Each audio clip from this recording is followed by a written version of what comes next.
औज़ुबिल्लाहिमिनश्शैतानिर्रजीम बिस्मिल्लाहिर्रहमानिर्रहीम। अस्सलामु अलैकुम रहमतुल्लाहि व बरकातुहू। मैं हूं आपका दोस्त मार जावेद और आप देख रहे हैं खेड़ा गोट फार्म। प्यारे दोस्तों, एक और वीडियो के साथ आपकी खिदमत में हाजिर हैं। ये आपके सामने दोस्तों पहला वारा, दांतों में 2 दांत, गब्बन बकरी है। बच्चा देने में 2 से 4 दिन रहते हैं। माशाल्लाह बहुत ही खूबसूरत प्योर तोता फेस में और खूबसूरत दूध वाली बकरी है। दोस्तों ये बकरी फार सेल है। जो दोस्त ख़रीदना चाहता हो मेरे व्हाट्सएप नंबर पर रब्ता कर सकता है। आल पाकिस्तान के लिए कार्गो की सहूलत मौजूद है।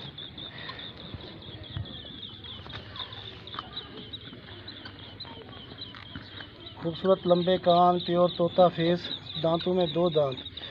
जो दोस्त ख़रीदना चाहता हो मेरे व्हाट्सएप नंबर पर रब्ता कर सकता है। आल पाकिस्तान के लिए कार्गो की सहूलत मौजूद है। प्यारे दोस्तों, मेरा व्हाट्सएप नंबर है 0307 440 8641। बाकी बकरी दोस्तों मैं आपको हर एंगल से दिखा देता हूँ। लेना देना नसीब की बात है।